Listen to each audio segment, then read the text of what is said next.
आज श्रीमती जी के मायके से आया श्रीमती जी का भिटोला। आज सुबह सुबह किचन से काफी बढ़िया महक आ रही होती है। तुरंत जाकर देखता हूँ तो श्रीमती जी चटनी बनाने के लिए भांग के बीज भून रही होती है। साथ ही बड़े कुकर में चूल्हे में दाल भी चढ़ाई होती है। और फिर मैं भी बिना देरी के फटाफट से पास की दुकान में जाकर नमकीन बिस्किट और ठंडे की बोतलें ले आता हूँ, क्योंकि आज ससुराल से श्रीमती जी का भिटोला देने साले साहब जो आने वाले होते हैं। और फिर थोड़ी देर बाद साले साहब पधार भी जाते हैं और साले साहब के साथ बड़े साले साहब का बेटा, सासू माँ और साली साहिबा भी पधारी होती है। और आज साले साहब के साथ मेरी लगभग 1 साल बाद मुलाकात हो पाती है, तो बड़ी गर्म जोशी के साथ साले साहब का स्वागत किया जाता है। और आज काफी दिनों बाद सासू माँ भी श्रीमती जी से मिलने आई होती है, तो सबको एक साथ देखकर श्रीमती जी की खुशी का भी ठिकाना नहीं होता। वैसे हम पिताजी को कोल्ड ड्रिंक नहीं देते, लेकिन आज मौके से पिताजी को भी कोल्ड ड्रिंक पीने को मिल जाती है। थोड़ी देर साले साहब के साथ बैठा ही होता हूँ तो श्रीमती जी का तुरंत भोजन करने का आदेश आ जाता है। और फटाफट से पिताजी को गर्मा गर्म भोजन कराकर मैं भी बैठ जाता हूँ साले साहब के साथ भोजन करने के लिए। और आज की दौड़ भाग में तो हम कोको और जोजो महाराज को भूल ही जाते हैं, तो फिर प्रेम से पुचकाकर कोको और जोजो महाराज को भी भोजन करा देता हूँ। और आज जोजो महाराज को भी साले साहब के बेटे के साथ फुल मस्ती करने का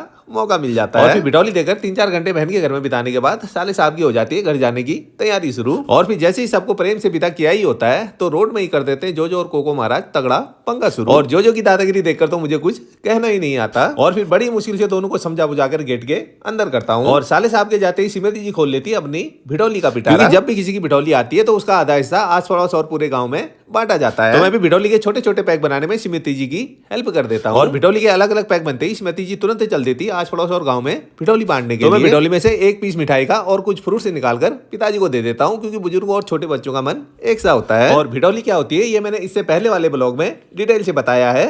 राधे राधे।